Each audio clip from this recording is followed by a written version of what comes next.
ನಮಸ್ಕಾರ ವೀಕ್ಷಕರೇ, ಏಪ್ರಿಲ್ 14 ನ್ಯೂಸ್ಗೆ ಸ್ವಾಗತ. ಬಾಗಲಕೋಟೆ ಜಿಲ್ಲೆಯ ಜಮಖಂಡಿ ನಗರದಲ್ಲಿ ಸ್ವಾತಂತ್ರ್ಯ ವೀರ ಸಾವರ್ಕರ್ ಪ್ರತಿಷ್ಠಾನದ ವತಿಯಿಂದ ಸಾವರ್ಕರ್ ಅವರ ಜಯಂತಿ ಕಾರ್ಯಕ್ರಮವನ್ನು ಆಯೋಜನೆ ಮಾಡಲಾಗಿತ್ತು. ಜಮಖಂಡಿ ನಗರದ ಬಸವ ಭವನ ಮೈದಾನದಲ್ಲಿ ಆಯೋಜಿಸಲಾಗಿದ್ದ ಕಾರ್ಯಕ್ರಮದಲ್ಲಿ ವಿಜಯನಗರ ಜಿಲ್ಲೆಯ ಹಾಲಶ್ರೀ ಮಹಾಸ್ವಾಮಿಗಳು ದಿವ್ಯ ಸಾನ್ನಿಧ್ಯವನ್ನು ವಹಿಸಿದರು. ಆಂಧ್ರಪ್ರದೇಶದ ಪ್ರಭಾರಿ ಹಾಗೂ ಬಿಜೆಪಿಯ ರಾಷ್ಟ್ರೀಯ ಕಾರ್ಯದರ್ಶಿ ಸುನೀಲ್ ಕುಮಾರ್ ದೇವಧರ್ ಹಾಗೂ ಎಂಎಲ್ಸಿ ಎನ್ ರವಿಕುಮಾರ್ ಅವರು ಕಾರ್ಯಕ್ರಮದಲ್ಲಿ ಭಾಗಿಯಾಗಿ ಸ್ವಾತಂತ್ರ್ಯ ವೀರ ಸಾವರ್ಕರ್ ಅವರ ಭಾವಚಿತ್ರಕ್ಕೆ ಪುಷ್ಪಾರ್ಚನೆ ಮಾಡುವುದರ ಮೂಲಕ ಗೌರವ ನಮನಗಳನ್ನು ಸಲ್ಲಿಸಿದರು. ಇನ್ನು ಇದೇ ವೇಳೆ ಮಳೆ ಸುರಿಯಲು ಆರಂಭಿಸಿದರೂ ಕೂಡ ಮಳೆಯಲ್ಲಿಯೇ ಭಾಷಣವನ್ನು ಮುಂದುವರೆಸಲಾಯಿತು. ಮಾಜಿ ಶಾಸಕ ಶ್ರೀಕಾಂತ್ ಕುಲಕರ್ಣಿ ಹಾಗೂ ನಾಡೋಜ ಜಗದೀಶ್ ಗುಡುಗುಂಟಿಮಠ್ ಅವರು ಮಳೆಯಲ್ಲಿಯೇ ಕುಳಿತು ಭಾಷಣವನ್ನು ಆಲಿಸಿದರು. ಜೊತೆಗೆ ವೀರ ಸಾವರ್ಕರ್ ಅವರ ಜೀವನದ ವಿವಿಧ ಘಟನಾವಳಿಗಳನ್ನು ಇಲ್ಲಿ ಕಾರ್ಯಕ್ರಮದಲ್ಲಿ ಅತಿಥಿಗಳಾಗಿ ಭಾಗವಹಿಸಿದ್ದ ಅತಿಥಿಗಳು ಜೀವನದ ಹಲವು ಘಟನಾವಳಿಗಳನ್ನು ಬಿಚ್ಚಿಟ್ರು. ಇನ್ನು ಈ ಸಂದರ್ಭದಲ್ಲಿ ಎಂಎಲ್ಸಿ ಹನುಮಂತ ನಿರಾಣಿ, ಶ್ರೀಕಾಂತ್ ಕುಲಕರ್ಣಿ, ಮಾಜಿ ಶಾಸಕ ಸಿದ್ದು ಸವದಿ, ತೇರದಾಳ್ ಶಾಸಕ ಹಾಗೂ ನಾಡೋಜ ಜಗದೀಶ್ ಗುಡುಗುಂಟಿಮಠ್, ಮೋಹನ್ ಜಾಧವ್, ಯೋಗಪ್ಪ ಸೋದಿ, ಬಸವರಾಜ್ ಸಿಂಧೂರ್, ಎಂಬಿ ನ್ಯಾಮಗೌಡ, ರಾಕೇಶ್ ಲಾಡ್, ಶ್ರೀಶೈಲ್ ಆಪ್ಟೆ, ಶಂಕರ್ ಲೀಲೆ, ಶಂಕರ್ ಕಾಳೆ, ಅಜಯ್ ಕಡಪಟ್ಟಿ, ಗಣೇಶ್ ಸಿರಗಣ್ಣವರ್, ಲೋಕೇಶ್ ಪೂಜಾರಿ, ಸಂತೋಷ್ ಭೋಸ್ಲೆ ಸೇರಿದಂತೆ ಬಿಜೆಪಿಯ ಪ್ರಮುಖ ಮುಖಂಡರು, ಸ್ಥಳೀಯ ಪ್ರಮುಖರು ಹಾಗೂ ಸ್ವಾತಂತ್ರ್ಯ ವೀರ ಸಾವರ್ಕರ್ ಪ್ರತಿಷ್ಠಾನದ ಪದಾಧಿಕಾರಿಗಳು ಉಪಸ್ಥಿತರಿದ್ದರು. और मैं क्षमा प्रार्थी हूं कि कर्नाटक में हूं, लेकिन मैं कन्नड़ भाषा में आपसे संवाद नहीं कर सकता. इच्छा बहुत है, बहुत सावरकर ಒಪ್ಪಿಕೊಳ್ಳಲೇಬೇಕಾಗಿದೆ. ಯಾಕೆ ಅಂತ ಹೇಳಿದ್ರೆ ಅಂಬೇಡ್ಕರ್ ಒಂದು ಮಾತು ಹೇಳ್ತಾರೆ ಸಾವರ್ಕರ್ ಬಗ್ಗೆ. ಸಾವರ್ಕರ್ ಅವರ ವಿಚಾರಗಳು ಒಂದು ರೀತಿಯಲ್ಲಿ ಬುದ್ಧನ ವಿಚಾರಗಳಿಗೆ ಸರಿಸಮ ಅಂತಕ್ಕಂಥ ಮಾತನ್ನ ಅಂಬೇಡ್ಕರ್ ಹೇಳ್ತಾರೆ. ಅಂದ್ರೆ ಅಂಬೇಡ್ಕರ್ ಅವರ ವಿಚಾರಗಳು ಅಷ್ಟು ಪ್ರಬುದ್ಧವಾಗಿತ್ತು, ಅಷ್ಟೊಂದು ಯೋಚನೆ ಮಾಡಿದಂತ ವಿಚಾರಗಳಾಗಿತ್ತು. ಇದನ್ನ ಬಹಳ ಕನ್ನಡದಲ್ಲಿ ಸರಳವಾಗಿ ನಮ್ಮ ಸುನಿಲ್ ದೇವಧರ್ಜಿಯವರು ಹೇಳಿರೋ ಮಾತನ್ನ ಹೇಳಬೇಕು ಅಂತ ಆದ್ರೆ, ಅಕಸ್ಮಾತ್ ಹಿಂದೂ ಧರ್ಮ ಉಳಿದೆ ಹೋದ್ರೆ ಭಾರತ ಉಳಿಯೋದಿಲ್ಲ. ಇದನ್ನ ಹಿಂದುತ್ವ ಅನ್ನೋ ಪುಸ್ತಕದಲ್ಲಿ ಬರೆದಿರ್ತಕ್ಕಂಥವ್ರು ಯಾರಪ್ಪ ಅಂತ ಹೇಳಿದ್ರೆ ಸಾವರ್ಕರ್. ಅವರ ಡಿಗ್ರಿನೂ ಕೂಡ ಬ್ಯಾನ್ ಮಾಡ್ತು. BA ಓದಿದ್ದು, BA ಡಿಗ್ರಿಯನ್ನ ಬ್ಯಾನ್ ಮಾಡ್ತು ಬ್ರಿಟಿಷ್ ಸರ್ಕಾರ. ಅಷ್ಟೇ ಅಲ್ಲ, ಸಾವರ್ಕರ್ ಎಂತ ಪ್ರಖರವಾಗಿದ್ರು ಅಂತ ಹೇಳಿದ್ರೆ ಅವ್ರನ್ನ ಇಂಟರ್ನ್ಯಾಷನಲ್ ಕೋರ್ಟ್ ತೆಗೆದುಕೊಂಡು ಹೋದ್ರು. ನಿಮ್ಮೆಲ್ಲರಿಗೂ ಕೂಡ ಗೊತ್ತಿದೆ, ಸಾವರ್ಕರ್ ಭಾರತ ದೇಶದಲ್ಲಿ ಅಷ್ಟೇ ಹೋರಾಟ ಮಾಡಲಿಲ್ಲ, ಪ್ರಪಂಚದ ಉದ್ದಕ್ಕೂ ಕೂಡ ಭಾರತಕ್ಕೆ ಸ್ವಾತಂತ್ರ್ಯ ಸಿಗಬೇಕು ಅಂತೇಳಿ ಪ್ರಪಂಚದಲ್ಲೆಲ್ಲ ಹೋರಾಟ ಮಾಡಿದ್ರು ಅವರು. ಫಾರ್ ಎಕ್ಸಾಂಪಲ್, ಅವ್ರನ್ನ ಬಂಧಿಸಿದ್ದೆಲ್ಲಿ, ಬ್ರಿಟಿಷ್ ಪೊಲೀಸರು ಬಂಧಿಸಿದ್ದೆಲ್ಲಿ? ಭಾರತ ದೇಶದಲ್ಲಿ ಬಂಧಿಸಿದ್ರ, ಪ್ಯಾರಿಸ್ ನಲ್ಲಿ ಬಂಧಿಸಿದ್ರು.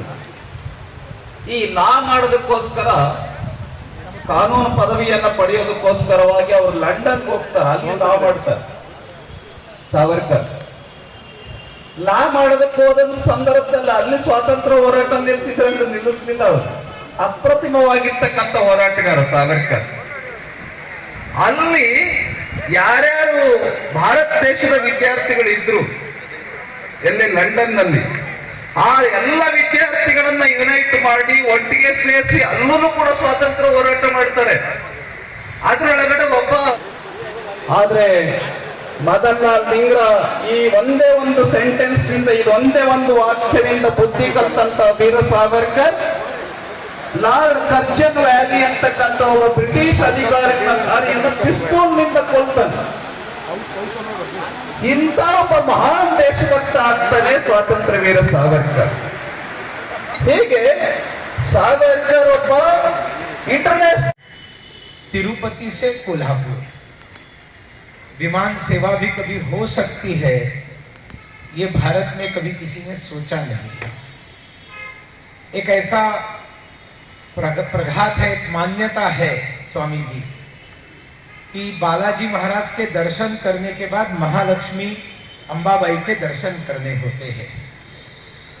और इस दर्शन के बारे में गांधी परिवार का जब तक इस देश के ऊपर राज्य था तब तक किसी ने इन चीजों की तरफ गंभीरता से देखा ही नहीं था। पहली बार जब अटल बिहारी वाजपेयी जी प्रधानमंत्री बने उस समय तिरुपति से कोल्हापुर हरिप्रिय एक्सप्रेस शुरू हुई ताकि जो बालाजी के दर्शन करते उनको बिना विलंब तुरंत ट्रेन में बैठे और महालक्ष्मी अंबाबाई के कोल्हापुर में दर्शन प्राप्त हो। और प्रधानमंत्री नरेंद्र मोदी जी को तो हम सब जानते हैं, सबसे तेज जिनकी कल्पनाएं दौड़ती है, सबसे तेज गति से जहां पर विकास के कार्यक्रम होते हैं। और मोदी जी कहते हैं कि जिन प्रकल्पों की आधारशिला हम रखते हैं, फाउंडेशन स्टोन हम रखते हैं, उन प्रकल्पों का उद्घाटन भी हम ही करते हैं। नहीं तो एक जमाना था पंडित नेहरू जहां पर आधारशिला रखते थे, उस प्रोजेक्ट का पूर्णत्व करने के बाद अनावरण राजीव गांधी जी के हाथों होता था, 30-30 साल लग जाते थे।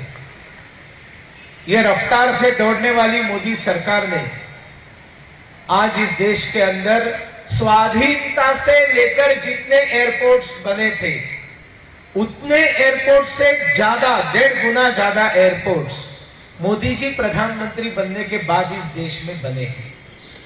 मैं क्यों बताना चाहता हूं कि अन्यथा मुझे विजयवाड़ा से यहां आने के लिए जो मेहनत करनी पड़ती, मेहनत में तो कोई चिंता नहीं है, हमें समय जितना जाता, और मुझे वापस राजा महेंद्रवरम जाना है जिसको गलती से राजमंड्री कहते हैं, तो वो जाना है और यहाँ कार्यक्रम करके जाना है। ये मुझे केवल मोदी सरकार के केंद्र में रहने के कारण संभव हुआ, क्योंकि मैं यहाँ से अभी हुबली जाऊंगा, हुबली से मैं विमान पकड़ के हैदराबाद और वहां से राजा महेंद्रवरम में भी एयरपोर्ट है, वहां पर मैं जाऊंगा।